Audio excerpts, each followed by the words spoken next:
রহমতের নবীর এত কষ্ট, আমি জীবনে কত কষ্ট করেছি।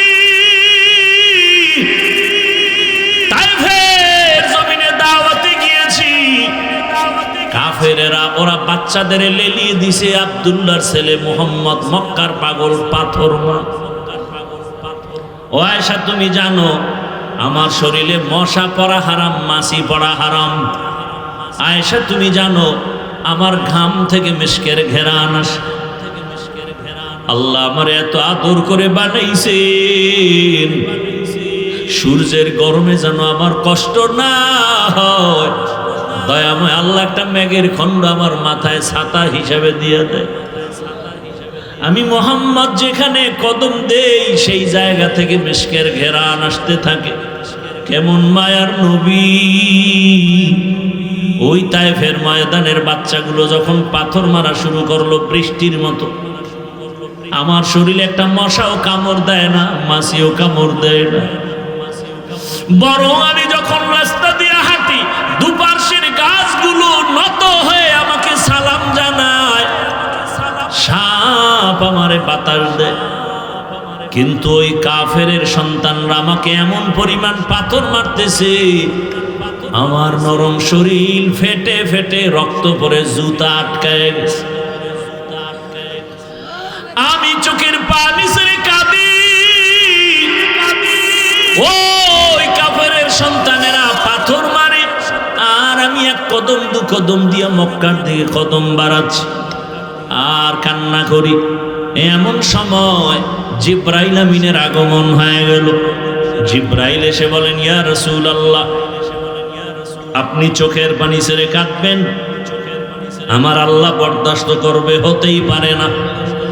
আপনার চোখের পানির কান্নার আওয়াজ আরশে আজিম গরম হয়ে গেছে। এখন আপনি অর্ডার দেন, তায়েফের জমিনটা উল্টায় সব মেরে ফেলবো, আল্লাহর অর্ডার। নবী কেমন দয়ার নবী, কয় ওদের মারিও না, ওরা আমাকে চিনে না, যদি চিনতো আমাকে মারতো না। ওরা জানে না আমি মক্কার ইয়তীম, ওরা জানে না আমি মায়ের আদরহীন জীবন কাটাই, আমার আপন কেউ নেই। ও আয়েশা, ওই কঠিন সময় আমার একজন আপন আল্লাহর বান্দি আল্লাহ দিছেন, সে হলো আমার সাথী, আমার অর্ধাঙ্গিনী, আমার সহধর্মিনী, একমাত্র খাদিজা আমার বিবি হয়ে ঘরে আসছেন।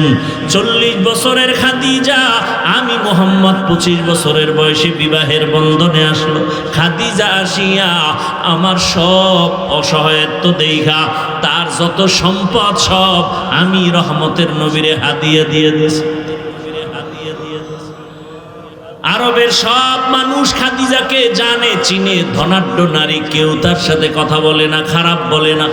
কিন্তু খাদিজা, ওর উপরে কোনো আযাব নাই, মুসিবত নাই। আমি 3টা বছর শিয়াবে আবু তালিবের মধ্যে গৃহবন্দী, খানা দেয় না, পানি দেয় না। খাদিজাও আমার কষ্ট দেখা আমার সাথে 3 বছর কাটাইয়া সেও আমার সাথে গাছের পাতা খেয়ে খেয়ে ক্ষুধা নিবারণ করেছে। ও আয়েশা, ওই খাদিজার কথা যখন আমার মনে পড়ে, চোখের পানি আমি ধরে রাখতে পারি না। খাদিজা, আমি রাতের বেলা যত রাত কালেমার দাওয়াত দিয়ে ঘরে আসিয়া, আসসালামু আলাইকুম ইয়া আহলাল বাইত, ঘর থেকে ভেতর থেকে আওয়াজ আসে, লাব্বাইক ওয়া সা'দাইক ইয়া রাসূলুল্লাহ। খাদিজা, আপনি কি ঘুমান না? খাদিজা বলেন, ইয়া রাসূলুল্লাহ, আপনার, আমি জানি আপনার মা নাই, আপনার বাবা নাই, একটা সন্তান বিদেশে রাখিয়া কোনো মা ভালো ভালো খানা খাইতে পারে না, মা ঘুমাইতে পারে না। ও রহমতের নবী, আমি 2 স্বামী বিদায়ের পরে আপনাকে গ্রহণ করেছি, আমি একাধিক সন্তানের মা হওয়ার পরে আপনার ঘরে আসছি। আপনি যদি দাওয়াত দিয়া ঘরের মধ্যে আসেন আর আমি ঘুমাই, আমি জানি আপনার পদে পদে দুশ্মনের অভাব নাই। আপনি যদি কষ্ট পান, আমি খাদিজার জিন্দেগি বরবাদ হয়ে যাবে। এই কারণে আমি খাদিজা আপনার অপেক্ষায় থাকি, আমি একটা সেকেন্ডের জন্য বিছানায় পিঠ লাগায় ঘুমাই না। নবী বলেন, আয়েশা, মনে পড়ে তখন আমি চোখের পানি ছেড়ে কাঁদি। আর একটা কারণে কাঁদেন কেন? নবী বলেন, হাসরের মাঠের কথা যখন মনে পড়ে তখন আমার চোখের পানি ঝরে রে আয়েশা। আম্মা জান বলেন, ইয়া রাসূলুল্লাহ, হাসরের ময়দানটা কেমন ভয়ঙ্কর হবে। আল্লাহর নবী বলেন, আয়েশা, বারবার আল্লাহ আয়াত দিয়ে বলছে, আমারে ভয় কর, হাসরের ময়দানের ভয় কর। কেন? ওই দিন সব নারী পুরুষগুলো উলঙ্গ দাঁড়াবে। আম্মা জান বলে, সব একসাথে বলে, হ্যাঁ। বলে কি কেউ লজ্জা পাবে না? রহমতের নবী কান্না করেন আর বলেন, আয়েশা, এমন অবস্থা হবে, নারী উলঙ্গ পুরুষ উলঙ্গ, কেউ কারো দিকে তাকাবার হুঁশ পর্যন্ত হবে না। এমন এক হালাত হবে হাসরের কঠিন।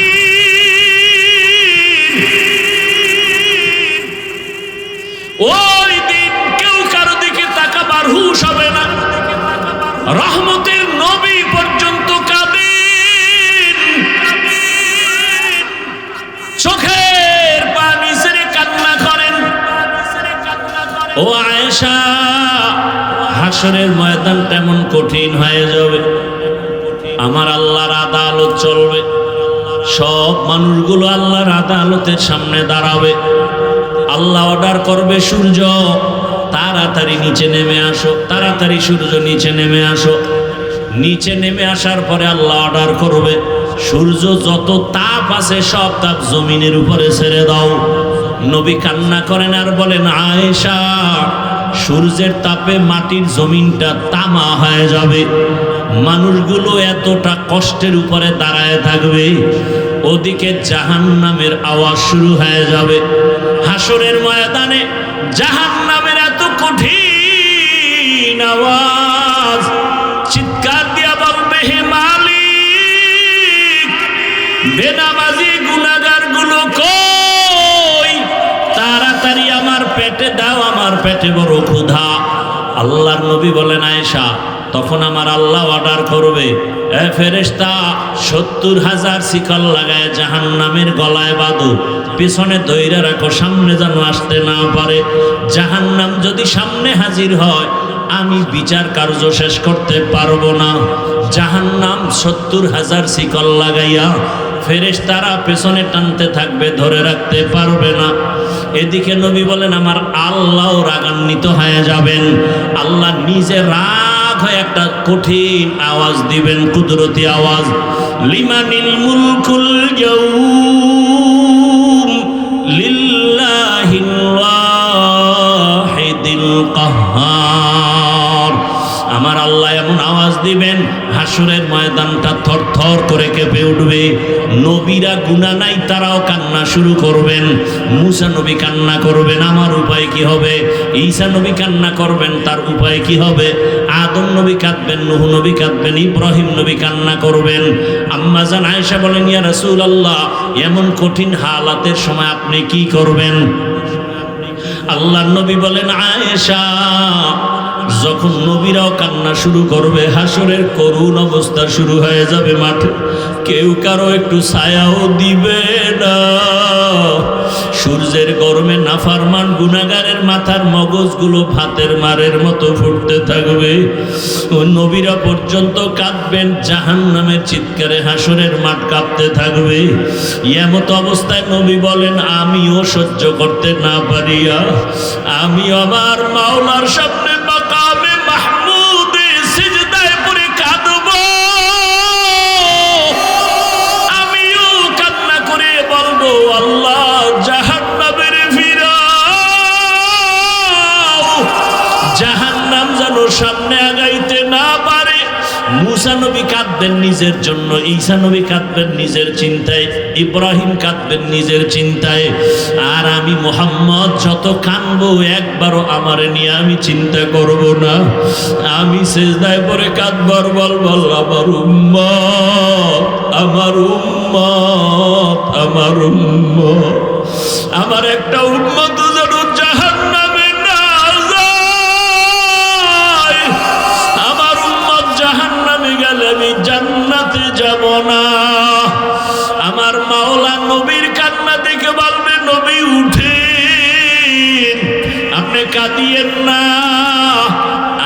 আপনাকে সান্ত্বনা দিয়া দিব, আপনার কোনো ভয় নাই। এই আমি মাথা উঠাবো, আল্লাহ পাক ফেরেশতাকে একটু পানি দিয়া বলবে জাহান্নামের গায়ে ছিটায়া দাও। জাহান্নামের গা আমার মাওলার দেওয়া কুদরতের পানি ছিটাইয়া দেওয়া মাত্র জাহান্নাম পেছনে দৌড়াবে। ফেরেশতারা বলবেন, হে মালিক, যেই জাহান্নামটাকে 70,000 শিকল দিয়া ধরে রাখতে পারি না, এমন কি একটু পানি দিলেন যে জাহান্নাম পেছনে ভাগতে শুরু করলো? এটা কি জমজমের পানি, নাকি আবে হায়াতের পানি, না কাউসারের পানি, না দুনিয়ার কোন সমুদ্রের পানি, না বৃষ্টির পানি? আল্লাহ বলবেন ফেরেশতারা, না,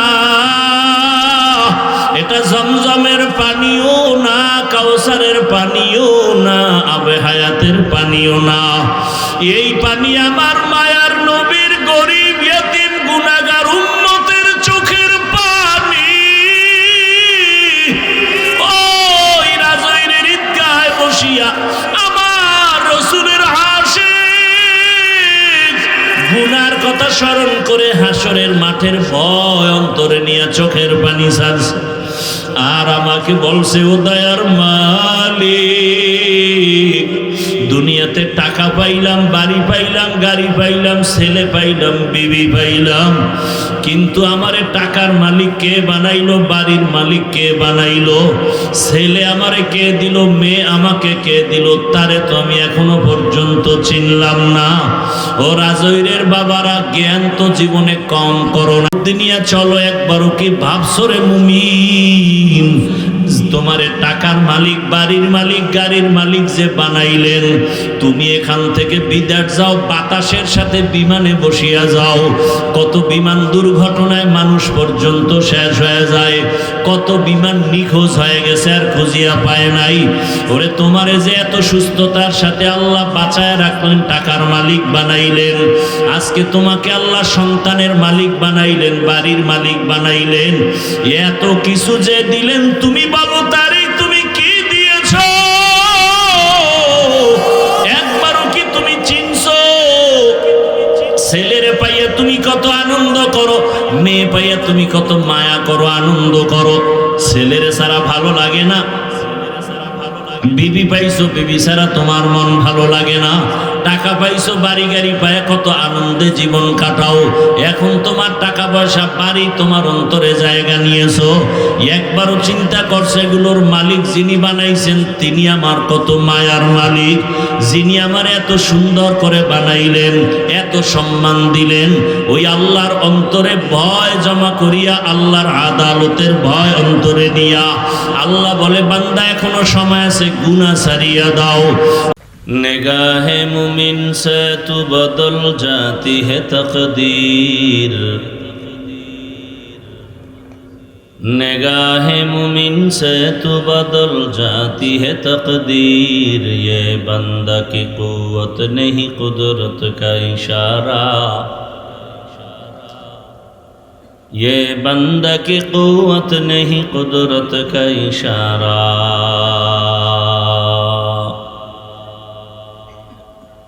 ऐ मर्द खिरद तर्क मासी की जरूरत, ऐ मर्द खिरद तर्क मासी की जरूरत, अब सोहबत सालेह की सवा कोई नहीं चारा, अब सोहबत सालेह की सवा कोई नहीं चारा। मरदूद है पीछे हमें खबर नहीं, लेकिन मरदूद है पीछे हमें खबर नहीं, लेकिन एक वक्त में हालाक जो अमाल है सारा। हाफिजुल हदीस अल्लामा रूहुल अमीन रहमतुल्लाह अलैहिर স্মৃতিধন্য ইসালে সওয়াব উপলক্ষে ব্যাপারীপাড়া ঈদগাহ ময়দানে আয়োজিত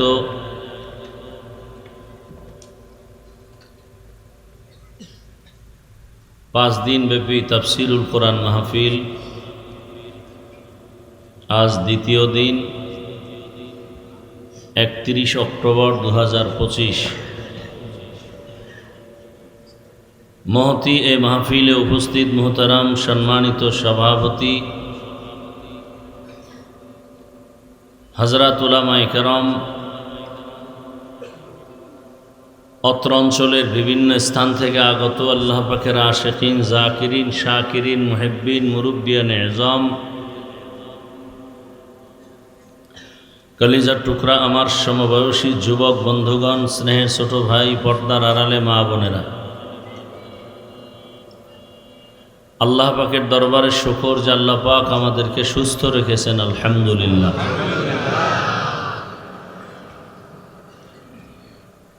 জীবনের এক অমূল্য সম্পদের নাম সুস্থতা। টাকা পয়সা, বাড়ি গাড়ি সব আছে, কিন্তু আপনি অসুস্থ, এ জীবনের কোনো দাম নাই। টাকা পয়সা, বাড়ি গাড়ি তেমন নাই, কিন্তু আপনি সুস্থ। আপনার মতো সুখী এ জমিনে আর কেউ আল্লাহ পাক এ সুস্থতাকে আমাদের জন্য দায়েমান কবুল করেন। যারা অসুস্থ হয়ে আছেন বিছানায়, হসপিটালে, আল্লাহ তাদেরকেও পূর্ণ সুস্থতার নেয়ামত দান করেন। হাজারো লাখো মানুষের ভেতর থেকে বাছাই করে দয়াময় আল্লাহ আমাদেরকে এই বেহেশতের বাগানে আসা বসার তৌফিক দান করেছেন। নেয়ামতের শুকর আদায়ার্থে আর একবার শুকর আদায়ার্থে পড়ি আলহামদুলিল্লাহ। দরুদ ও সালাম সৈয়দুল মুরসালিন, রহমাতুল্লিল আলামিন, শফিউল মুজনিবিন, খাতামুন নবিয়্যিন, সৈয়দুস সাকলাইন, ইমামুল মুরসালিন, শফিউ আযম, রসুল আকরাম, রহমত আলম, নবিয়ুল আরব আল আজম, হাবিবে কিবরিয়া, আশরাফুল আম্বিয়া, সৈয়দুল আম্বিয়া, शफ़ीअ महशर, साक़ी कौसर, आक़ाए नामदार, मदीना का ताजदार, आफ़ताब नबूवत, फ़ख्र मौजूदात, सय्यदुल मखलूक़ात, हज़रत मुहम्मदुर रसूलुल्लाह। सबाई पढ़ें सल्लल्लाहु। नबीजिर उपरे दरूद पढ़ले सवाब ना गुनाह? একবার পড়বেন সাল্লাল্লাহু আলাইহি ওয়া আলিহি ওয়াসাল্লাম, সাথে সাথে 3টা পুরস্কার পেয়ে যাবেন। প্রথম পুরস্কার 10টা গুনাহ মাফ হয়ে যাবে। দ্বিতীয় পুরস্কার 10টা নেক আমল নামায় যোগ হবে। তৃতীয় পুরস্কার আল্লাহর দরবারে 10 গুণ মর্যাদা বেড়ে যাবে।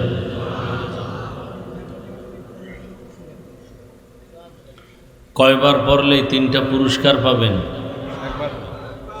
তাহলে এই দরুদ যদি আপনি প্রতিদিন 100 বার, 200 বার, 300 বার পড়েন, নবীর আশেক যারা, আমার জানা মতে যার নামের উপরে আজকের এই সম্মেলন চলতেছে বহু বছর ধরে, যার রুহের মাগফিরাত কামনায়, তিনি একজন আশেকে রসুল ছিলেন।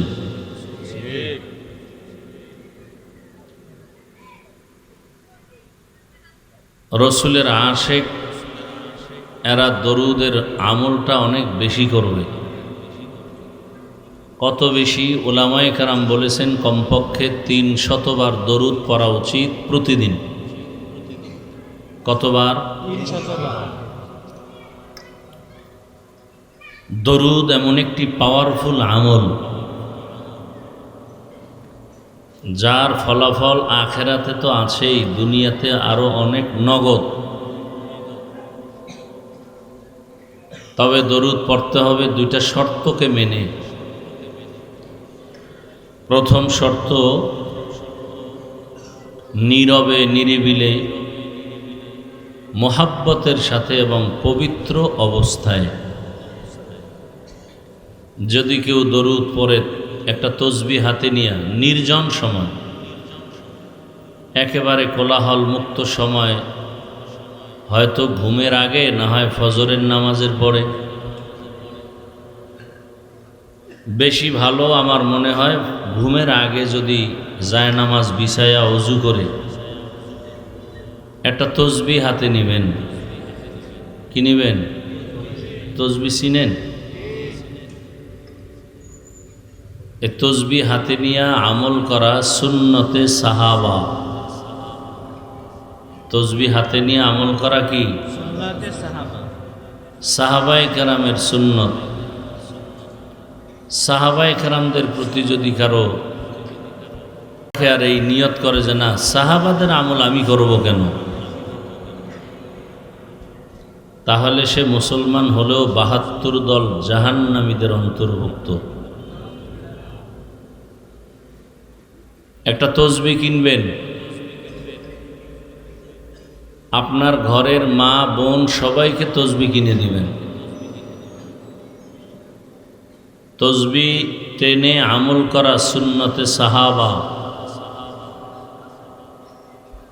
চেষ্টা করবেন তসবিহ কিনে মাকেও একটা তসবিহ দিয়েন, অনেক লাভ হোক,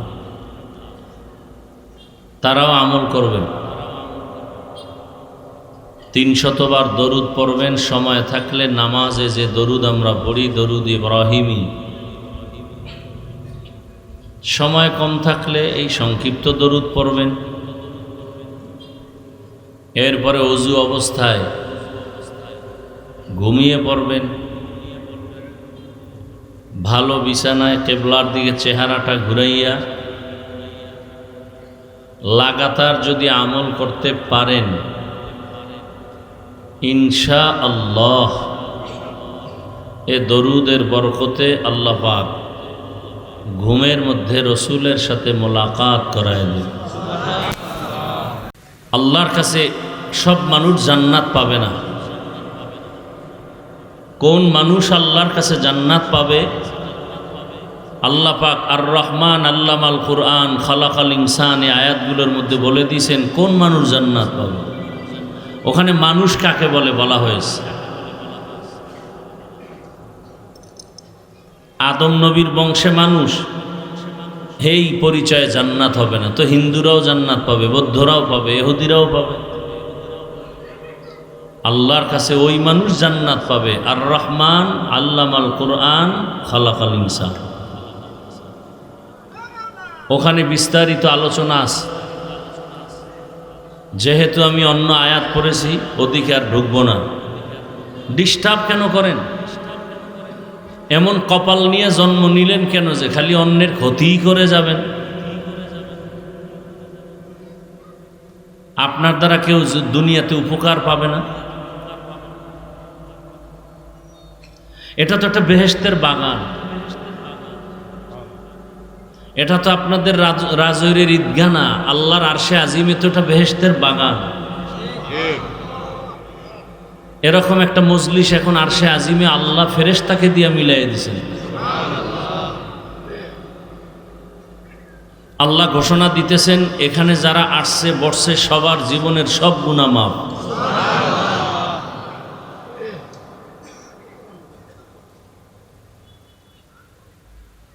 আসলে কি আমি প্রায় সময় বলি সময় কম, কথা তো বলা যাচ্ছে না। এ সমস্ত জায়গায় সবার কপাল নাই বসার। এখানে আসতেও কপাল লাগে, এ সমস্ত মজলিসে বসতেও কপাল লাগে, মোনাজাত দিয়ে যাইতেও কপাল লাগে। সব কপালওয়ালারা পারে না। কত কপালওয়ালারা রাস্তায় অর্ধুলঙ্গ হয়ে ঘুরে, জীবনের চালাকি ধরা খেয়ে গেছে। কত চালাক দেখলাম এই বয়সে। খুব বুঝে হুজুরেরা খারাপ, হ্যাঁ একাই ভালো, ল্যাংটা হয়ে ঘুরে রাস্তায়। সব জায়গায় চালাকি চলে না, বাহাদুরি চলে না। এই তুই মোবাইল নিছ কেন? তোরে মোবাইল দিছে কে? এই পিচ্ছি তুই মোবাইল নিছ কেন হাতে? এই মা বাপ কতটা অসতর্ক। এজন্য সহিহ হাদিসে রাসূল বলছেন সন্তান ঈমানের আলো নিয়ে জন্ম নেয়, মা বাবাই সন্তানকে নষ্ট বানায়।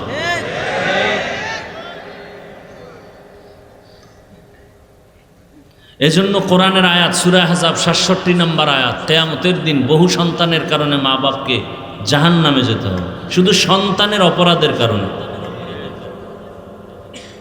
ও তাবলিগওয়ালা বাবা, পীর সাহেবের মুরিদ, হাজি সাহেব, মাইয়া ফোলার খবর লন তাড়াতাড়ি।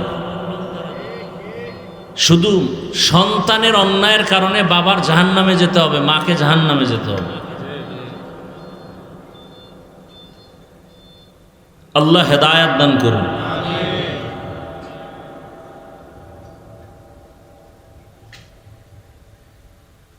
তো কিয়ামত পর্যন্ত জমিনে আর কোনোদিন নবী আসবেন না, সাহাবায়ে কেরাম আসবেন না, আইম্মায়ে কেরাম আসবেন না, আউলিয়ায়ে কেরাম আসবেন না। কথাগুলো ভালো করে মনে রাখবেন। কিয়ামত পর্যন্ত এই জাতিকে, ভালো করে খেয়াল করেন, কিয়ামত পর্যন্ত এই জাতিকে জান্নাতের পথ দেখাবেন এবং দুনিয়ার শান্তির পথ দেখাবেন। সংসারের শান্তি, ব্যবসার শান্তি, চাকরির শান্তি, ব্যক্তির শান্তি, পরিবারের শান্তি, সমাজের শান্তি, সব নিঃস্বার্থভাবে পিওর পথটা দেখাবেন কিয়ামত পর্যন্ত কোরআন হাদিসের আলোকে একমাত্র উলামায়ে কেরাম, আর কেউ না। এজন্য দোয়া করলাম উলামায়ে কেরামদের ইজ্জত আল্লাহ বাড়ায় দেন। যারা আলেমদের ইজ্জত নষ্ট করার জন্য লেখার মাধ্যমে চক্রান্ত করে, বলার মাধ্যমে মিডিয়ায় চক্রান্ত করে, তাদের জন্য দোয়া করলাম আল্লাহ হেদায়াত দাও, না হয় ওদেরকে খুব তাড়াতাড়ি ধ্বংস করে দাও।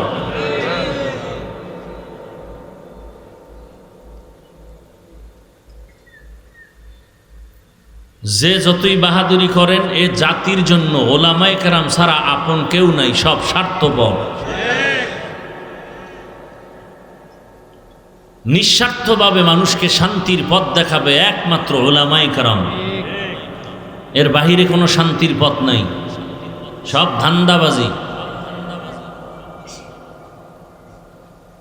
শান্তির একমাত্র ঠিকানার নাম ইসলাম। শান্তির ঠিকানার নাম কি? ইসলাম। যে ইসলামের মধ্যে কোনো ভেজাল নেই। আপনি মানেন না, এই জন্য ভেজাল।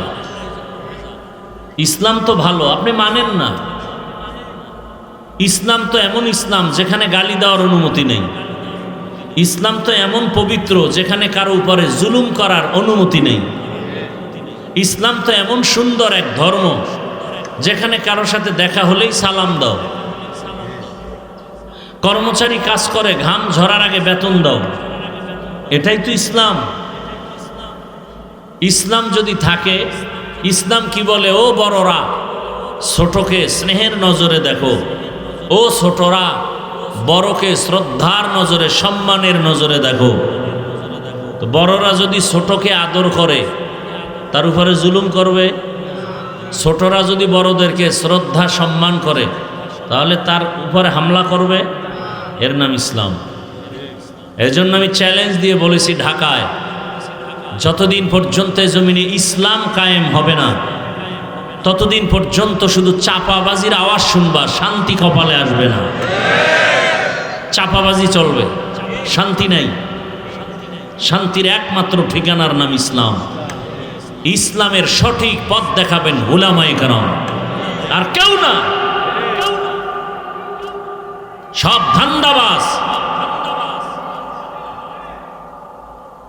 দেশ স্বাধীন করছেন, করছেন না? কি স্বাধীন করছেন? এরপর আন্দোলন করতে হয় কেন?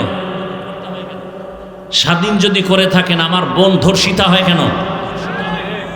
স্বাধীন করে থাকলে আমার মা ধর্ষণ করা হয় কেন? আমার মাকে। স্বাধীন হয়ে থাকলে মানুষের গলায় ছুরি চলে কেন?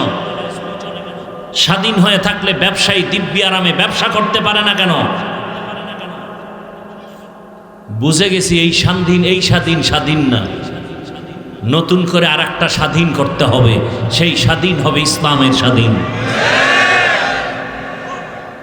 এছাড়া জমিনে শান্তি আসবে না।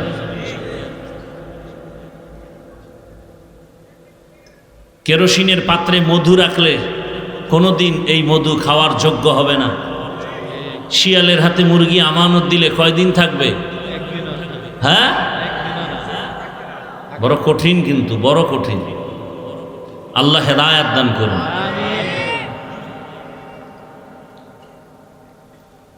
আবু জাহাল রসুলকে 13 বছর দেখছে, বয়ান শুনছে, এক দস্তরখানে খাইছে, কালেমা এর নাম কফাল। আর 27 বছরের যুবক রসুলকে জবাই করার জন্য তরবারি নিয়ে দৌড়ায়। নবীজির সামনে এসে রসুলকে দেখে তরবারি ফালায়, বলে ইয়া রাসূল আল্লাহ, বেয়াদবি মাফ করে কালেমা পড়ায় দেন। কয় বছরের যুবক রসুলকে জবাই করতে এসে কালেমা পড়ে। এই কফালওয়ালার নাম জানেন? বলেন। এর নাম কফাল। 13 বছর রসুলকে দেখছে, বয়ান শুনে নাই, বয়ান শুনছে, কালেমা পড়ে নাই। আবু জাহাল, এর নাম কফাল। রাজৈর ঈদগাহ মাঠে অনেক বছর ধরে সম্মেলন হয়, প্রচারণা চলে, অনেকে শুনছে, আসতে পারেনি। আবার একদল আসছে, কিন্তু বেহেশতের প্যান্ডেলে ঢুকে নাই, মার্কেটে ঘুরে গল্প করে আর তাজা তাজা কবিরা গুনাহ করে, কফাল। আর একদল বেহেশতের বাগানে ঢুকছে, কিন্তু বয়ানের কলবের দরজা বন্ধ রাখছে, মোবাইল সামনে রেখে, কফাল। দুনিয়াতে যদি ফাও কাম থাকে, আমাকে বরিশাল্লা ভাষায় ফাও কাম, এ যারা মোবাইল হাতে নিয়ে এরকম ধরে রাখছেন, এইটা হইলো একটা ফাও কাম। এটা একটু মোহাব্বতের ভাষায় বললাম, আমি তো আরো কঠিন ভাষায় বলি, আরো কঠিন ভাষায় বলি। জীবনে যদি কোনো ফাও কাম করিয়া থাকেন, তো এই বয়ানে বৈশা মোবাইল ধরা, এটা ফাও কাম। এর থেকে ফাও কাম আর দুনিয়াতে নাই। বিষয় কি? কফাল। কলবের দরজা বন্ধ, সব মোবাইলে ঢুকে, সব কই ঢুকে, কলবে ঢুকবে না, সব মোবাইলে। মোনাজাতের পর মোবাইলটা চুরি হয়ে যাবে, কানতে কানতে বাসায় যাবে, আমও গেল, সালাও গেল।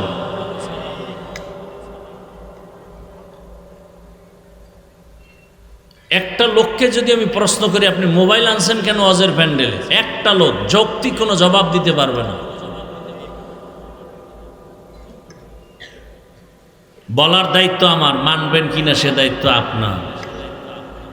আমি মরে যাব, বলার লোকও থাকবে না।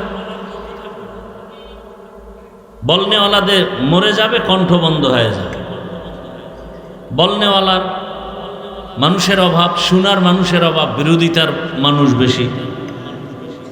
অনেকে বলবে এতদিন বয়ান হচ্ছে, কেউ তো এত বলেন, আপনি বলেন কেন?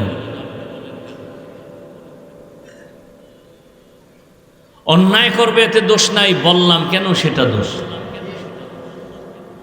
আল্লাহ হেদায়াত দান করেন। দেখেন না, ওয়াজের মধ্যে বেলুন কিনছে, বেলুন, প্লাস্টিকের বেলুন, মাছ, মোনাজাতের পরে কান্দে করে ঝুলায় ঝুলায় বাড়ি যায়। বউ জিগাইলে বলবে কি পাইছো? ভাই মোনাজাতে বেলুন কবুল হয়ে গেছে। হাসেন আপনারা, লজ্জা শরম কই গেছে? আপনার খবর আছে?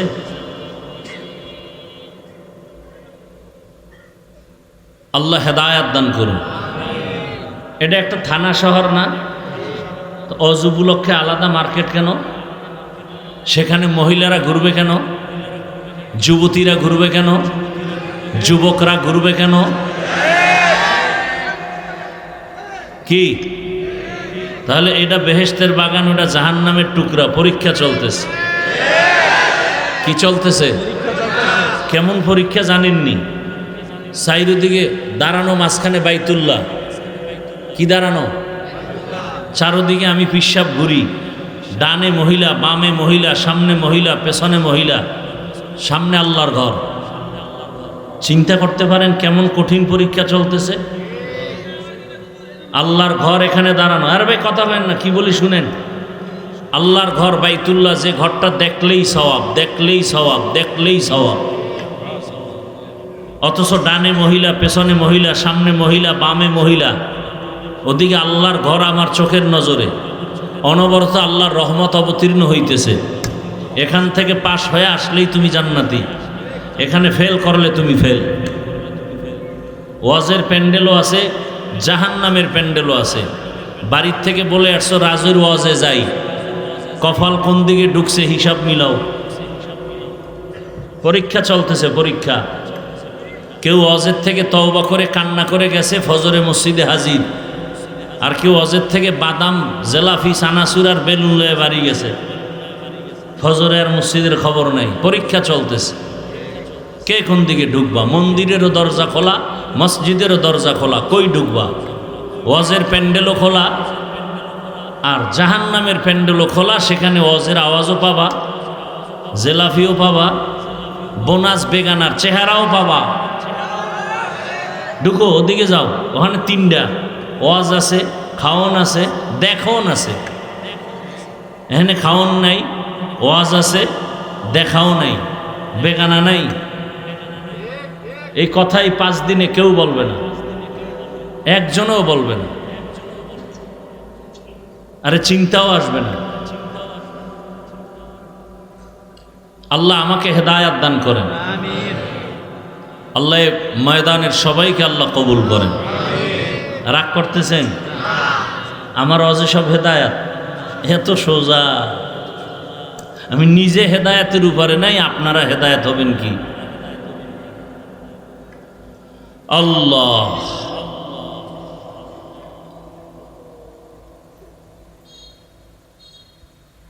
বলে গেলাম, মানেন আর না মানেন,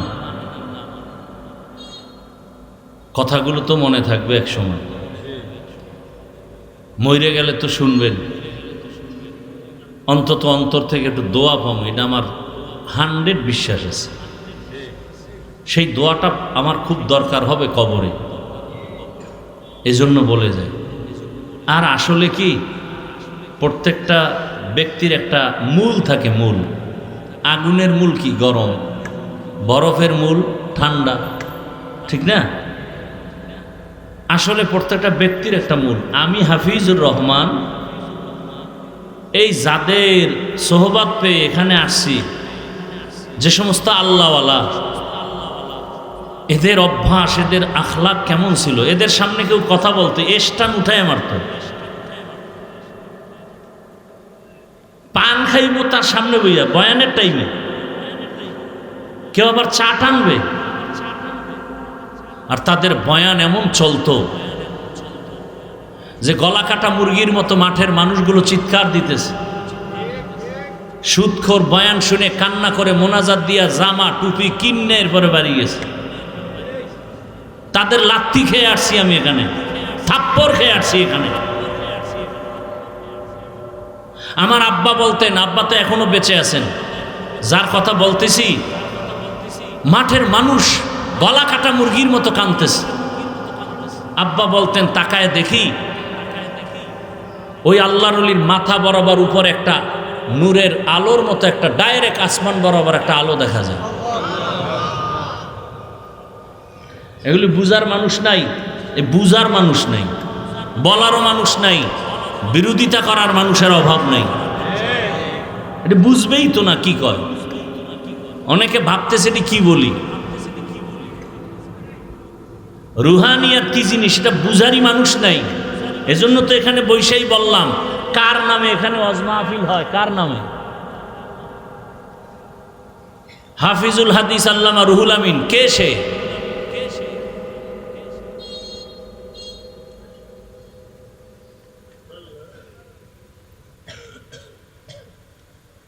মানুষ গড়ার কারিগর, এরা মানুষ গড়ার কারিগর।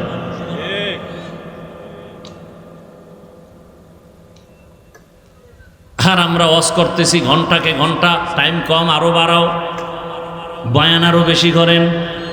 ফজরের খবর নাই, জোহরের খবর নাই, আসরের খবর নাই, মাগরিব নামাজ নাই, রোজা নাই, সুদের টাকায় ব্যবসা, ঘুষের টাকায় ব্যবসা, বয়ান আরো করেন। কি হইল বয়ান করে? এই যে এখানে এত মানুষ ফজর পড়ে নাই, অনেকে জোহর পড়ে নাই, আজকে আসর পড়ে নাই, মাগরিব পড়ে নাই, এশাও পড়ে নাই, বয়ান চলতেছে।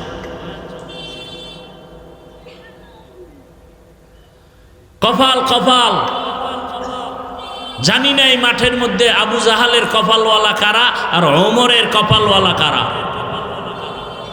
মোনাজাত পর্যন্ত খালি দেখবেন যে কার কপালটা ওমরের মতো, কারটা আবু জাহালের মতো। আল্লাহ হেদায়াত দান করুন।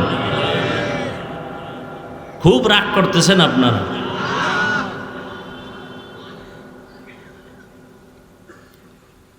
আমি আপনাদের সামনে আলোচনার জন্য এক আয়াত পড়েছি সূরা নাজিআত থেকে এবং এক টুকরো হাদিস পড়েছি। তরজমাটা বলে সংক্ষেপ কিছু ব্যাখ্যা শোনাতে চাই।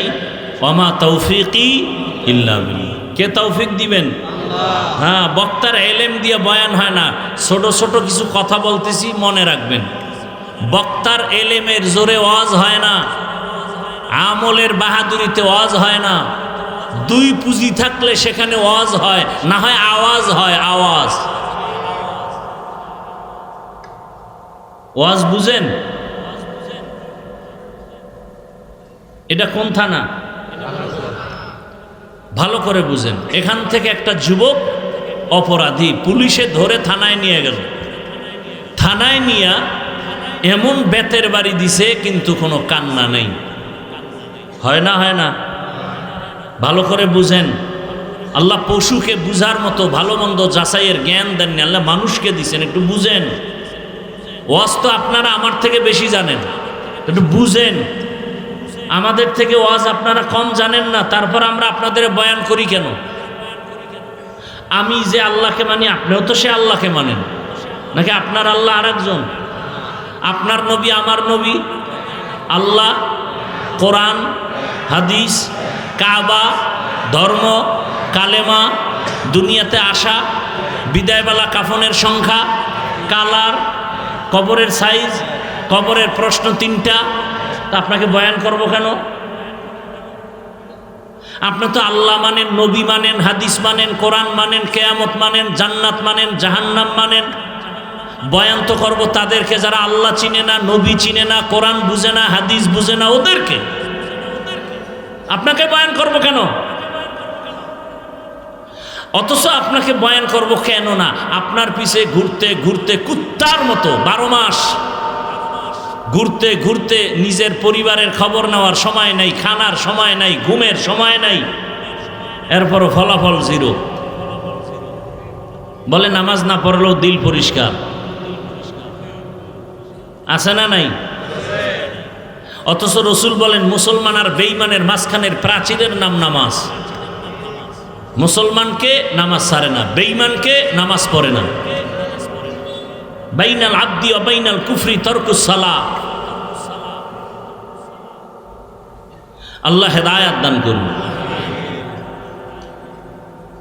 আপনাকে টুপির জন্য বয়ান করতে হয় আমার, না? আমি টুপি খুলতে চাই না, আর আপনি কেমন মুসলমান টুপি দিতে চান না? আপনাকে আলাদা টুপির বয়ান দিতে হয় আমাকে। আপনিও মুসলমান, আমিও মুসলমান। আপনি দাড়ি রাখতে চান না, আর আমি দাড়ি কাটতে চাই না, আলাদা বয়ান দিতে হয়। আপনি পর্দা করতে চান না, আর আমি পর্দা ছাড়তে চাই না। আমি মসজিদে না ঢুকলে লজ্জা পাই, আপনি কেমন মুসলমান মসজিদে ঢুকতে গেলে লজ্জা পান? কি আজীব! কিন্তু বাহাদুরি তো করেন, আমাদের থেকেও বড় বুজুর্গ। আল্লাহ হেদায়েত দান করুন। ওয়া আম্মা মান খাফা মাকাম রাব্বিহি ওয়া নাহান নাফসা আনিল হাওয়া ফাইন্নাল জান্নাতা হিয়াল মাওয়া। আল্লাহ তাআলা বলেন, কিয়ামতের ময়দানে আমার আদালতে দাঁড়াইয়া হিসাব দেওয়ার ভয় যারা নিজেদেরকে দুনিয়ায় গুনাহ থেকে বাঁচায় রাখবে, আমি আল্লাহ ওয়াদা করলাম তাকে বিনা হিসাবে জান্নাত দিব। রহমতের নবী বলেন, ইত্তাকিল মাহারিম তাকুন আবাদান নাস। হারাম অবৈধ জিনিস থেকে আল্লাহ তোমার মর্যাদা বাড়ায় দিবেন, মানুষের সামনে তোমার মর্যাদা বেড়েই চলবে। আয়াত আর হাদিসের তরজমা শেষ। এবার ব্যাখ্যা। ব্যাখ্যা মন গড়া করলে চলবে না। আমাদের আকাবিরিন, মুফাসসিরিন, মুহাদ্দিসিন যা করেছেন তাই আমাকে রিপিট করতে হবে। কারণ যারা তাফসির লিখে গেছেন, হাদিসের ব্যাখ্যা লিখে গেছেন, তাদেরটা অনুসরণ না করলে বরকত নাই। কেন? قال رسول الله صلى الله عليه وآله وسلم البركة مع أكابركم রহমতের নবী বলেন, ও দুনিয়ার উম্মত, তোমাদের যত জীবনের বরকত চাও, তোমাদের খাঁটি আল্লাহওয়ালা যারা মুরব্বী তাদের মধ্যে বরকত ঢুকানো। কারণ তোমার আমার চোখের নজর খারাপ, আমাদের অতীতের আল্লাহওয়ালাদের নজর আমাদের মতো খারাপ না। আপনার আমার জবান খারাপ, মিথ্যা বলি, গীবত করি, গালি দেই। যারা খাঁটি আল্লাহওয়ালা তাদের জবান আমাদের থেকে অনেক ভালো, আমাদেরটা খারাপ। বুঝেননি? তাদের চোখের পাওয়ার কত ভালো, আর আপনার আমার চোখের পাওয়ার কত নষ্ট। সারা রাত ঘরের দরওয়াজা জানালা বন্ধ করে মোবাইল নিয়ে শুধু জেনা করে, ঘরে ঘরে রুমে রুমে জেনা। বাবাও মোবাইলে জেনা করে, মাও মোবাইল চালায়, ছেলে মোবাইল চালায়, মেয়েও মোবাইল চালায়। চোখের গুনাহ, হাতের গুনাহ, জবানের গুনাহ, অন্তরের গুনাহ। মিথ্যা বলছি? অন্য নবীর উম্মতের গুনার কারণে ঘুম থেকে উঠে দেখতো চেহারাটা বানর। তোমার চেহারাটাও তো বানর হওয়া দরকার ছিল, হয় না কেন? রহমতের নবীর উম্মত হওয়ার কারণে হয় না। না হয় তোমারটাও হইতো, আমারটাও হইতো। দুইটা পুঁজি থাকলে ওয়াজ হয়, না হয় শুধু আওয়াজ হয়, আওয়াজ। রাজৌর থানায় যুবকের নিয়ে পুলিশে পিটায়, কান্না নাই। সেই যুবক রাজৌর ঈদগাহ মাঠে বৈশা যখন বয়ান শুনে, আল্লাহওয়ালারা যখন বয়ান করে, ওই কোনায় বয়া বয়া যুবকটা কান্না করে। রাজৌরের জ্ঞানী মুসলমান জবাব দাও, ওই যুবকটা যে কান্না করে ওরে মারলো কে? আল্লাহ মারছে। বুঝেন বুঝেন, পশুরে আল্লাহ আকল দেয় নাই ভালো মন্দ বুঝার, আপনাকে দিছে। বুঝেন তো, থানায় নিয়ে বেতের বাড়ি দেয়, কাঁদে না। কোরআনের বাগানে এসে কাঁদতেছে, ওরে মারে কে? এটা বুঝেন। মানুষের পিঠে কান্না আনা যায় না। এজন্য বলছি, দুই পুঁজি থাকলে ওয়াজ হয়, আর দুই পুঁজি না থাকলে আওয়াজ হয়, ওয়াজ হয় না। কলবের পরিবর্তন শুরু হয়। এক পুঁজি আল্লাহর ডাইরেক্ট রহমত, আর এক পুঁজি উপস্থিত শ্রোতাদের কলিজা ভাঙ্গা মোহাব্বত। আল্লাহর রহমত আছে, বয়ান চলতেছে, আপনি এদিক সেদিক মন নিয়ে বসে আছেন, কাজ হবে না। দুই হাতে যখন তালি আসবে, একসাথ হবে, আওয়াজ হবে। এক হাতে আওয়াজ হবে না। এত কথা বলা লাগলো শুধু আপনাদের মনোযোগ ঠিক করার জন্য। শুরু না করতে উঠে হাঁটতেছে, মন চায় বসতেছে, মনে একটা নাটকের প্যান্ডেল। আল্লাহ হেদায়াত দান করুন। জিন্দেগি মে বন্দগি তু করনা হে, জিন্দেগি মে बंदगी तू करना है, जिंदगी बे बंदगी शर्मिंदा है, जिंदगी बे बंदगी शर्मिंदा है। दुनिया में हो दुनिया का तलबगार ना हो, बाजार से गुजर हो खरीदार ना हो। ये दुनिया एक मिसले कागज फूल है, ये दुनिया एक मिसले कागज फूल है, जिंदगी में बंदगी तू करना है। जिंदगी बे बंदगी शर्मिंदा है, जिंदगी बे बंदगी शर्मिंदा है, जिंदगी में बंदगी कौन बंदगी, बंदगी बे जिंदगी शर्मिंदगी। সব জায়গায় চালাকি চলে না। ইমাম সাহেবের নামাজে ভুল হয় না, হয় না? হ্যাঁ হয়। হলে কি করতে হবে? লোকমা দিতে হবে। তার মানে কি ঘাট দইরা টাইনা পিছে লয়ে আইবেন? হ্যাঁ, যে ইমাম সাহেব আলহামদুর মধ্যে ভুল করলেন কেন, ইমামতি বাপ, এটার নাম লোকমা? খবরদার, লোকমা দিতে গিয়া যেন আলেমের সাথে বেয়াদবি না হয়, সাবধান। বর্তমান দুনিয়ার ওলামায়ে কেরামি আমাদের ওয়ারাসাতুল আম্বিয়া, রসুলদের ওয়ারিস। খবরদার, এমন কোনো আচরণ করবেন না যে নিজের কপালটা পুড়ে যাবে। খবরদার।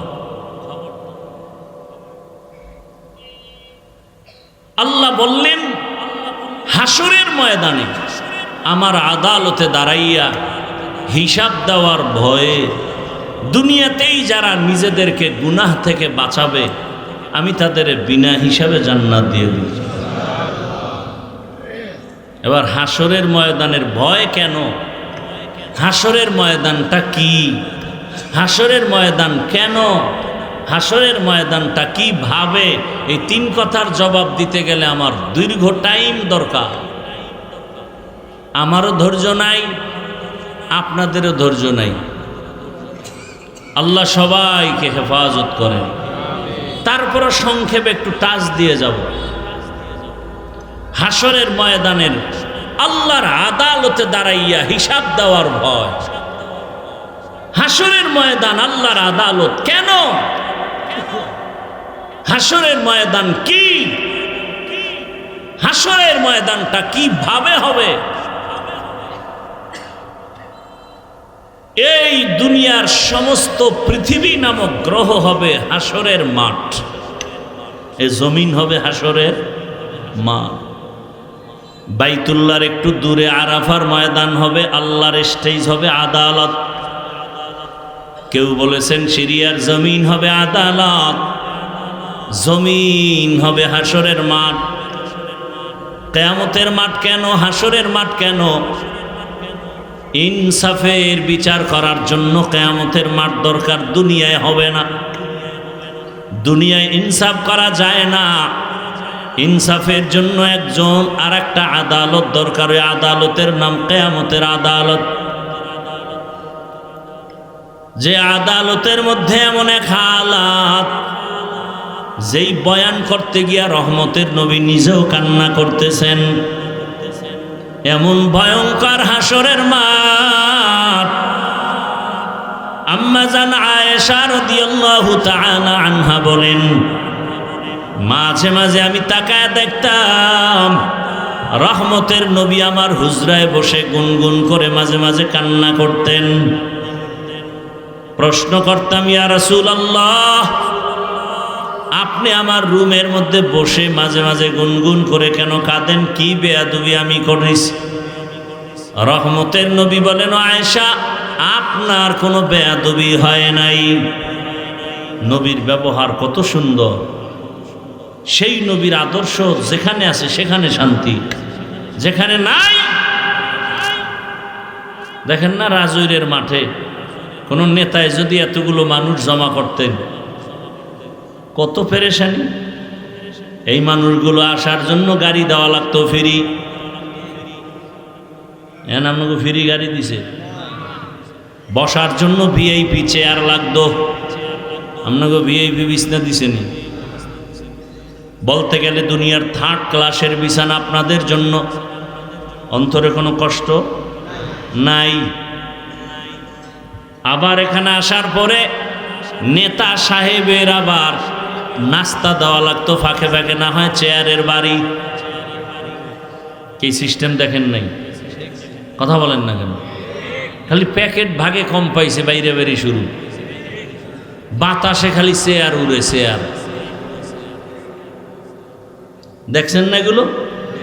আবার কিছু কুলাঙ্গারেরা এটি আবার ভিডিও কইরা দেখায় সারা দেশবাসীরে, দেখো আমরা কোন দল করি আর কেমন বেয়াদ্দব। কথা বলেন না কেন? আল্লাহ হেদায়াত দান করুন। এরপরে আবার এতগুলো মানুষ নিয়ন্ত্রণের জন্য কত প্রশাসন, র্যাব, আর্মি, পুলিশ, কি আবার কারো পাওয়ার থাকলে কুত্তা হাজির করত, কারণ মানুষ বেঈমানি করে, কুকুর বেঈমানি করে না। বডিগার্ড বডির উপরে গুলিদা চালায়, আর কুকুর মালিকের লাত্তি খাইয়া সারা রাত মালিকের বাড়ি পাহারা দেয়। আমরা পশুর চেয়েও খারাপ হয়ে গেছে। কি পশু না খেয়ে মালিকের বাড়ি পাহারা দেয়, আর আমরা মালিকেরটা খাইয়ে মালিকের বডিগার্ড হয়ে বডির উপরে গুলি চালাই। এই দেশ আর ভালো হবে কবে? কিন্তু আপনারা যেখানে আসছেন কোনো নাস্তার ব্যবস্থা, মোনাজাতের পরে খাওয়ান আছে? শেষ দিন মনে হয় আছে। হ্যাঁ, জনমের মতো খাইবেন। হায় হায় হায়, নাম দিছে আবার তবারক। কি তবারক? নামাজ না পড়লেই তবারক খাইলে মোবারক হয়ে যাবে।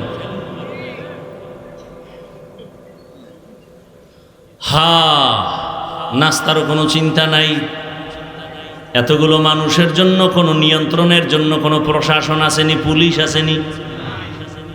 এটা কেমনে সম্ভব? একমাত্র জবাব আমার রসুলের আদর্শ মানলেই সম্ভব। ইমামুল আউয়ালিন আল আখিরিন বহরে সদকা রহমাতাল লিল আলামিন সাইয়্যিদুল কাউনাইন খাতমুল মুরসালিন আখির আমদ বুদে ফখরুল আউয়ালিন। ওগো নবীর উম্মতেরা,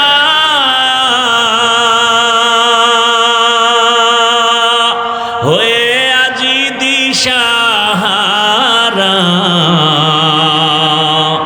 কোরআন হাদিসের চলো যখন যাহা চায় মনে,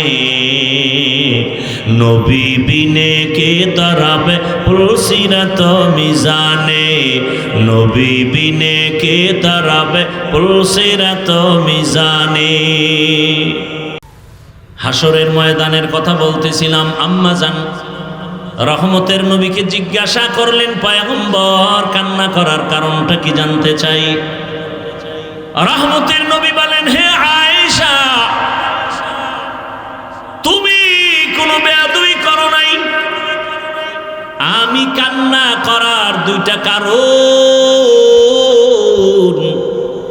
আমার মনে যখন দুইটা কথা বেশি ধাক্কা দেয়, চোখের পানি ধরে রাখতে পারি না।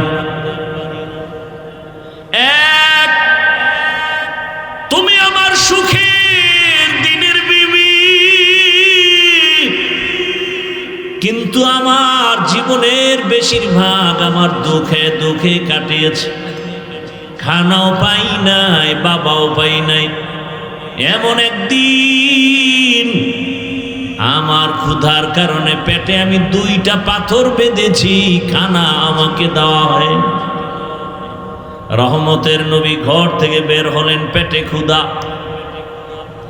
রাস্তার মাঝে আবু বকরের সাথে মোলাকাত হয়ে গেল। ইয়া রাসূলুল্লাহ, কোন কারণে আপনি রাস্তায় বেরিয়ে আসলেন? বলে, আমার পেটে ক্ষুধা। আবু বকর কয়, আমাকেও সেই কারণে রাস্তায় বেরিয়ে আসতে হলো। আমার চুলায় আগুন জ্বলে না, খানার মতো ঘরে কিছুই নেই। রহমতের নবীর এত কষ্ট,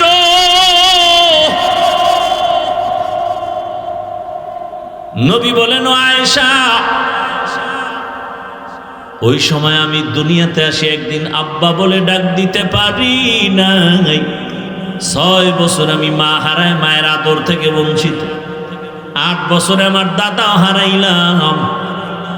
ওই মক্কার দুশ্মনেরা আমাকে 3 বছর পর্যন্ত গৃহবন্দী করে পাহাড়ের চিপায় রাখছে, খানাও দেয় না, পানিও দেয় না। আমি রহমতের নবী গাছের পাতা ছিঁড়ে ছিঁড়ে চাপায় খায় পেটের ক্ষুধা নিবারণ করেছে। ও আয়েশা, তুমি জানো না আমি জীবনে কত কষ্ট করেছি। তাইফের জমিনে দাওয়াতে গিয়েছি, কাফেরেরা ওরা বাচ্চাদের লেলিয়ে দিছে আব্দুল্লাহর ছেলে মুহাম্মদ, মক্কার পাগল পাথর মা। ও আয়েশা, তুমি জানো আমার শরীরে মশা পড়া হারাম, মাছি পড়া হারাম। আয়েশা, তুমি জানো আমার ঘাম থেকে মিশকের ঘেরান আসে। আল্লাহ আমার এত আদর করে বানাইছেন, সূর্যের গরমে যেন আমার কষ্ট না হয়। দয়াময় আল্লাহ একটা মেঘের খণ্ড আমার মাথায় ছাতা হিসাবে দিয়েছে। আমি মুহাম্মদ যেখানে কদম দেই সেই জায়গা থেকে মিশকের ঘেরান আসতে থাকে। কেমন মায়ার নবী! ওই তায়েফের ময়দানের বাচ্চাগুলো যখন পাথর মারা শুরু করলো বৃষ্টির মতো, আমার শরীরে একটা মশাও কামড় দেয় না, মাছিও কামড় দেয় না। বরং আমি যখন রাস্তা দিয়ে হাঁটি, দুপাশের গাছগুলো নত হয়ে আমাকে সালাম জানায়, সাপ আমারে বাতাস দেয়। কিন্তু ওই কাফেরের সন্তানরা আমাকে এমন পরিমাণ পাথর মারতেছে, আমার নরম শরীর ফেটে ফেটে রক্ত পরে জুতা আটকায় গেছে। আমি চোখের পানি ছেড়ে কাঁদি। ওই কাফেরের সন্তানেরা পাথর মারে, আর আমি এক কদম দু কদম দিয়ে মক্কার দিকে কদম বাড়াচ্ছি আর কান্না করি। এমন সময় জিব্রাইল আমিনের আগমন হয়ে গেল। জিব্রাইল এসে বলেন, ইয়া রাসূলুল্লাহ, আপনি চোখের পানি ছেড়ে কাঁদবেন, আমার আল্লাহ বরদাস্ত করবে? হতেই পারে না। আপনার চোখের পানির কান্নার আওয়াজ আরশে আজিম গরম হয়ে গেছে। এখন আপনি অর্ডার দেন, তাইফের জমিনটা উল্টায় সব মেরে ফেলবো। আল্লাহর অর্ডার। নবী কেমন দয়ার নবী! কয়, ওদের মারিও না, ওরা আমাকে চিনে না, যদি চিনতো আমাকে মারতো না। ওরা জানে না আমি মক্কার ইয়তীম, ওরা জানে না আমি মায়ের আদরহীন জীবন কাটাই, আমার আপন কেউ নেই। ও আয়েশা, ওই কঠিন সময় আমার একজন আপন আল্লাহর বান্দি আল্লাহ দিছেন, সে হলো আমার সাথী, আমার অর্ধাঙ্গিনী, আমার সহধর্মিনী, একমাত্র খাদিজা আমার বিবি হয়ে ঘরে আসছেন। 40 বছরের খাদিজা, আমি মুহাম্মদ 25 বছরের বয়সে বিবাহের বন্ধনে আসলো। খাদিজা আসিয়া আমার সব অসহায়ত্ব দেখা তার যত সম্পদ সব আমি রহমতের নবীরে হাদিয়া দিয়ে দিয়েছি।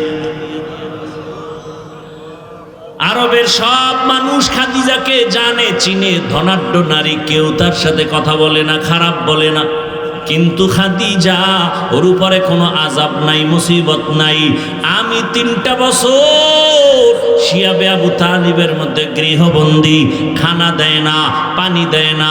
খাদিজাও আমার কষ্ট দেখা আমার সাথে 3 বছর কাটাইয়া সেও আমার সাথে গাছের পাতা খেয়ে খেয়ে ক্ষুধা নিবারণ করেছে। ও আয়েশা, ওই খাদিজার কথা যখন আমার মনে পড়ে, চোখের পানি আমি ধরে রাখতে পারি না। খাদিজা, আমি রাতের বেলা যত রাত কালেমার দাওয়াত দিয়ে ঘরে আসিয়া, আসসালামু আলাইকুম ইয়া আহলাল বাইত, ঘর থেকে ভেতর থেকে আওয়াজ আসে, লাব্বাইক ওয়া সা'দাইক ইয়া রাসূলুল্লাহ। খাদিজা, আপনি কি ঘুমান না? খাদিজা বলেন, ইয়া রাসূলুল্লাহ, আপনার, আমি জানি আপনার মা নাই, আপনার বাবা নাই, একটা সন্তান বিদেশে রাখিয়া কোনো মা ভালো ভালো খানা খাইতে পারে না, মা ঘুমাইতে পারে না। ও রহমতের নবী, আমি 2 স্বামী বিদায়ের পরে আপনাকে গ্রহণ করেছি। আমি একাধিক সন্তানের মা হওয়ার পরে আপনার ঘরে আসছি। আপনি যদি দাওয়াত দিয়া ঘরের মধ্যে আসেন আর আমি ঘুমাই, আমি আমি জানি আপনার পদে পদে দুশ্মনের অভাব নাই, আপনি যদি কষ্ট পান আমি খাদিজার জিন্দেগি বরবাদ হয়ে যাবে। এ কারণে আমি খাদিজা আপনার অপেক্ষায় থাকি, আমি একটা সেকেন্ডের জন্য বিছানায় পিঠ লাগায় ঘুমাই না। নবী বলেন আয়েশা, ওই খাদিজার কথা যখন আমার মনে পড়ে তখন আমি চোখের পানি ছেড়ে কাঁদি। আর একটা কারণে কাঁদেন কেন? নবী বলেন হাসরের মাঠের কথা যখন মনে পড়ে তখন আমার চোখের পানি ঝরে রে আয়েশা। আম্মা জান বলেন ইয়া রাসূলুল্লাহ, হাসরের ময়দানটা কেমন ভয়ঙ্কর হবে। আল্লাহর নবী বলেন আয়েশা, বারবার আল্লাহ আয়াত দিয়ে বলছে আমারে ভয় কর, হাসরের ময়দানের ভয় কর। কেন? ওই দিন সব নারী পুরুষগুলো উলঙ্গ দাঁড়াবে। আম্মা জান বলে সব একসাথে বলে হ্যাঁ। বলে কি কেউ লজ্জা পাবে না? রহমতের নবী কান্না করেন আর বলেন আয়েশা, এমন অবস্থা হবে নারী উলঙ্গ পুরুষ উলঙ্গ, কেউ কারো দিকে তাকাবার হুঁশ পর্যন্ত হবে না। এমন এক হালাত হবে হাসরের কঠিন।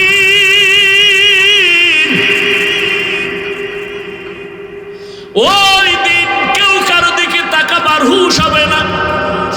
রহমতের নবী পর্যন্ত কাঁদেন, চোখের পানি ছেড়ে কান্না করেন। ও আয়েশা, হাসরের ময়দান তেমন কঠিন হয়ে যাবে, আমার আল্লাহর আদালত চলবে, সব মানুষগুলো আল্লাহর আদালতের সামনে দাঁড়াবে। আল্লাহ অর্ডার করবে সূর্য তাড়াতাড়ি নিচে নেমে আসো, তাড়াতাড়ি সূর্য নিচে নেমে আসো। নিচে নেমে আসার পরে আল্লাহ অর্ডার করবে সূর্য যত তাপ আছে সব তাপ জমিনের উপরে ছেড়ে দাও। নবী কান্না করেন আর বলেন আয়েশা, সূর্যের তাপে মাটির জমিনটা তামা হয়ে যাবে, মানুষগুলো এতটা কষ্টের উপরে দাঁড়ায় থাকবে। ওদিকে জাহান্নামের আওয়াজ শুরু হয়ে যাবে। হাসরের ময়দানে জাহান্নামের এত কঠিন আওয়াজ, চিৎকার দিয়া বলবে হে মালিক, বেনামাজি গুনাহগার গুলো কই, তাড়াতাড়ি আমার পেটে দাও, আমার পেটে বড় ক্ষুধা। আল্লাহর নবী বলেন আয়েশা, তখন আমার আল্লাহ অর্ডার করবে এ ফেরেশতা ৭০,০০০ শিকল লাগায় জাহান্নামের গলায় বাঁধো, পিছনে দইরা রাখো, সামনে যেন আসতে না পারে। জাহান্নাম যদি সামনে হাজির হয় আমি বিচার কার্য শেষ করতে পারবো না। জাহান্নাম ৭০,০০০ শিকল লাগাইয়া ফেরেশতারা পেছনে টানতে থাকবে, ধরে রাখতে পারবে না। এদিকে নবী বলেন আমার আল্লাহ রাগান্বিত হয়ে যাবেন। আল্লাহ নিজে রাগ হয়ে একটা কঠিন আওয়াজ দিবেন, কুদরতি আওয়াজ, লিমানিল মুলকুল ইয়াউম লিল্লাহিল ওয়াহিদিল কাহ্হার। আমার আল্লাহ এমন আওয়াজ দিবেন হাসরের ময়দানটা থরথর করে কেঁপে উঠবে। নবীরা গুনাহ নাই তারাও কান্না শুরু করবেন। মুসা নবী কান্না করবেন, আমার উপায় কি হবে? ঈসা নবী কান্না করবেন, তার উপায় কি হবে? আদম নবী কাঁদবেন, নূহ নবী কাঁদবেন, ইব্রাহিম নবী কান্না করবেন। আম্মা জান আয়েশা বলেন ইয়া রাসূলুল্লাহ, এমন কঠিন হালাতের সময় আপনি কি করবেন? আল্লাহর নবী বলেন আয়েশা, যখন নবীরাও কান্না শুরু করবে হাসরের করুণ অবস্থা শুরু হয়ে যাবে মাঠে, কেউ কারো একটু ছায়াও দিবে না। সূর্যের গরমে নাফরমান গুনাহগারের মাথার মগজগুলো ভাতের মারের মতো ফুটতে থাকবে। ওই নবীরা পর্যন্ত কাঁদবেন, জাহান্নামের চিৎকারে হাসরের মাঠ কাঁপতে থাকবে। এমত অবস্থায় নবী বলেন আমিও সহ্য করতে না পারিয়া আমি আমার মাওলার সামনে মাকামে মাহমুদে সিজদায় পড়ে কাঁদব। আমিও কান্না করে বলবো আল্লাহ জাহান্নামের ফিরাও, জাহান্নাম যেন সামনে আগাইতে না পারে। মুসা নবী কাঁদবেন নিজের জন্য, ঈসা নবী কাঁদবেন নিজের চিন্তায়, ইব্রাহিম কাঁদবেন নিজের চিন্তায়, আর আমি মুহাম্মদ যত কানবো একবারও আমারে নিয়ে আমি চিন্তা করব না। আমি সিজদায় পড়ে কাঁদবার বল আমার উম্মত, আমার উম্মত, আমার উম্মত, আমার একটা উম্মত যেন জাহান্নামে না যায়। আমার উম্মত জাহান্নামে গেলে আমি জান্নাতে যাব না। আমার মাওলা নবীর কান্না দেখে বলবে, নবী উঠেন, আপনি কাঁদিয়েন না, আমি আপনাকে সান্ত্বনা দিয়া দিব, আপনার কোনো ভয় নাই। এই আমি মাথা উঠাবো, আল্লাহ পাক ফেরেশতাকে একটু পানি দিয়া বলবে জাহান্নামের গায়ে ছিটায়া দাও। জাহান্নামের গা আমার মাওলার দেওয়া কুদরতের পানি ছিটাইয়া দেওয়া মাত্র জাহান্নাম পেছনে দৌড়াবে। ফেরেশতারা বলবেন, হে মালিক, যেই জাহান্নামটাকে 70,000 শিকল দিয়া ধরে রাখতে পারি না, এমন কি একটু পানি দিলেন যে জাহান্নাম পেছনে ভাগতে শুরু করলো? এটা কি জমজমের পানি নাকি আবে হায়াতের পানি, না কাউসারের পানি, না দুনিয়ার কোনো সমুদ্রের পানি, না বৃষ্টির পানি? আল্লাহ বলবেন ফেরেশতারা, না, এটা জমজমের পানিও না, কাউসারের পানিও না, আবে হায়াতের পানিও না। এই পানি আমার মায়ার নবীর গরিব ইয়েতিম গুনাহগার উম্মতের চোখের পানি। ওই রাজৈরের ঈদগাহে বসিয়া আমার রাসূলের আশিক গুনার কথা স্মরণ করে হাসরের মাঠের ভয় অন্তরে নিয়ে চোখের পানি ছাড়ছে। আর আমাকে বলছে, ও দয়ার মালিক, দুনিয়াতে টাকা পাইলাম, বাড়ি পাইলাম, গাড়ি পাইলাম, ছেলে পাইলাম, বিবি পাইলাম, কিন্তু আমারে টাকার মালিক কে বানাইলো, বাড়ির মালিক কে বানাইলো, ছেলে আমারে কে দিল, মেয়ে আমাকে কে দিল, তারে তো আমি এখনো পর্যন্ত চিনলাম না। ও রাজৈরের বাবারা, জ্ঞান তো জীবনে কম করো না। দুনিয়া চলো, একবারও কি ভাবছো রে মুমিন, তোমারে টাকার মালিক, বাড়ির মালিক, গাড়ির মালিক যে বানাইলেন, তুমি এখান থেকে বিদেশ যাও, বাতাসের সাথে বিমানে বসিয়া যাও, কত বিমান দুর্ঘটনায় মানুষ পর্যন্ত শেষ হয়ে যায়, কত বিমান নিখোঁজ হয়ে গেছে আর খুঁজিয়া পায় নাই। ওরে তোমারে যে এত সুস্থতার সাথে আল্লাহ বাঁচায় রাখলেন, টাকার মালিক বানাইলেন, আজকে তোমাকে আল্লাহ সন্তানের মালিক বানাইলেন, বাড়ির মালিক বানাইলেন, এত কিছু যে দিলেন, তুমি বলো তারে তুমি কি দিয়েছ? একবারও কি তুমি চিনছো? ছেলেরে পাইয়া তুমি কত আনন্দ করো, মেয়ে পাইয়া তুমি কত মায়া করো, আনন্দ করো।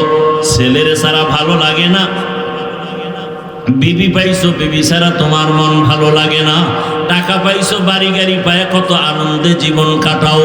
এখন তোমার টাকা পয়সা, বাড়ি তোমার অন্তরে জায়গা নিয়েছো, একবারও চিন্তা করছে এগুলোর মালিক যিনি বানাইছেন তিনি আমার কত মায়ার মালিক, যিনি আমার এত সুন্দর করে বানাইলেন, এত সম্মান দিলেন। ওই আল্লাহর অন্তরে ভয় জমা করিয়া, আল্লাহর আদালতের ভয় অন্তরে নিয়া আল্লাহ বলে, বান্দা এখনো সময় আছে, গুনাহ ছাড়িয়া দাও। ও আমার যুবক বাবারা, ও বৃদ্ধ বাবাজি, ও পর্দার আড়ালের মা বোনেরা, কয়দিন আর দুনিয়ায় বাঁচবে? গত বছর এখানে বয়ান চলতেছিল, এবছরও বয়ান চলতেছে। অনেকে খবর নিয়ে দেখেন গত বছরের অনেক আল্লাহর বান্দা দুনিয়ায় বাঁচিয়া নাই। আগামী বছর বয়ান চলবে, আবার আজকে যারা আছেন আগামী বছর থাকবেন কিনা কোনো গ্যারান্টি নাই। একদিন তো বিদায় নিয়ে যেতে হবে। আল্লাহ বলেন, গুনাহ থেকে নিজেকে বাঁচাও, আমি আল্লাহর আদালতে দাঁড়াইয়া কেমনে হিসাব দিবা?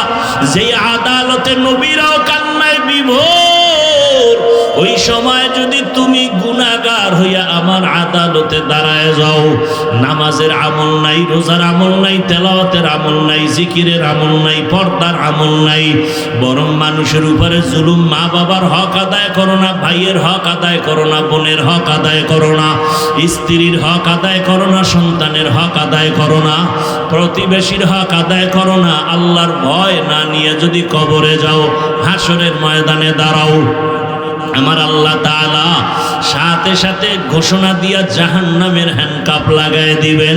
দুনিয়াতে সূর্যের গরম সহ্য করতে পারি না, বেতের বাড়ি সহ্য করতে পারি না, একটা মশার কামড় পর্যন্ত সহ্য করতে পারি না। ও গুনাহগার বেনামাজি বাবারা, ও যুবক, গুনাহগার হইয়া যদি মাওলার আদালতে দাঁড়াও, জাহান্নামের গরম কেমন করে সহ্য করবা? ও বাবা, এখনো সময় আছে, তওবা করে নাও। ও যুবক বাবারা, তোমার মতো কত যুবক জেনারেল লাইনে থাকিয়া স্কুলে কলেজে পড়িয়াও নামাজ ছাড়ে না। তুমি কেন পারো না রে বাবা? মনে হয় তোমার কপাল আবু জাহালের মতো পুড়িয়া গেল নাকি? এখনো সময় আছে, ওমরের মতো তওবার দরজায় ফিরে যাও। ও চাকরিজীবী বাবারা, আপনার মতো কত চাকরিজীবীরা নামাজ ছাড়ে না, বলেন আপনারা কেন পারেন না? ও রাজৈরের ব্যবসায়ী বাবারা, আপনার মতো কত ব্যবসায়ীরা ব্যবসা করে নামাজ বাদ দেয় না, বলেন আপনি কেন নামাজ আদায় করতে পারেন না? ও পর্দার আড়ালের মা, ও বোন, আপনার মতো কত মা কত বোন এই এলাকায় আছে, এখনো পর্দা করে নামাজ পড়ে, স্বামীর মাল হেফাজত করে। ও পর্দার আড়ালের মা বোনেরা মোবাইলে সময় নষ্ট করে না, বলেন আপনারা কেন পারবেন না? এখনো সময় আছে, তওবা করে নেন। কত যুবক রাস্তায় গাড়ি চালায়, নামাজের সময় নামাজ আদায় করে, বলেন ও যুবক বাবার আপনারা কেন পারেন না? নদীর মধ্যে মাছ ধরে নামাজ পড়ে, কৃষি কাজ করে নামাজ পড়ে, আপনার কি হলো? এত বয়ানের পরেও কেন দিল নরম হয় না? আল্লাহ পাকের আযাবের ভয় কত পাথর পর্যন্ত কান্না করে। মানুষের দিল কি পাথরের থেকেও শক্ত হয়ে গেল? গুনাহের ভয়, জাহান্নামের ভয় কেন চোখে পানি আসে না? ও আল্লাহর বান্দারা, এখনো তওবার সময়। মনে মনে আল্লাহকে ডাকো আর বলো, হে মালিক, জীবনে যা করি বা না করি, জীবনে আর নামাজ ছাড়বো না, দাড়ি কাটবো না, বেপরদায় চলবো না, মা বাবার দোয়া নিয়া, শিক্ষকের দোয়া নিয়া, উলামায়ে কেরামের দোয়া পরামর্শ নিয়া, নবীজির সুন্নাত অনুযায়ী জীবনটাকে চালাবো। কারো হক নষ্ট করব না, কারো উপরে জুলুম করব না। ও মা বোনেরা, এখনো সময় আছে, তওবা করেন। মনে মনে আল্লাহকে বলেন, আর নামাজ ছাড়বেন না, আর বেপরদায় চলবেন না, মোবাইলে সময় নষ্ট করবেন না। ও আল্লাহর বান্দা বান্দিরা, ওই জাহান্নামের আযাবের ভয় আল্লাহ বলেন, আম্মা মান খাফা মাকাম রাব্বিহি ওয়া নাহান নাফসা আনিল হাওয়া ফাইন্নাল জান্নাতা হিয়াল মাওয়া। আল্লাহর আদালতে দাঁড়াতে হবে, পালাবার কোনো সুযোগ নাই। ওই আদালতের ভয়ঙ্কর হালাতের ভয় অন্তরে জমা করিয়া এখনো যদি গুনাহ থেকে তওবা করে ফিরিয়া যান, মনে মনে আল্লাহকে বলেন, হে আল্লাহ, জীবনে কত নামাজ ছাড়লাম, দাড়ি কাটলাম, বেপরদায় চললাম, মা বাবার সাথে বেয়াদবি করলাম, শিক্ষকের সাথে বেয়াদবি করলাম, মুরব্বী উলামায়ে কেরামের সাথে বেয়াদবি করলাম।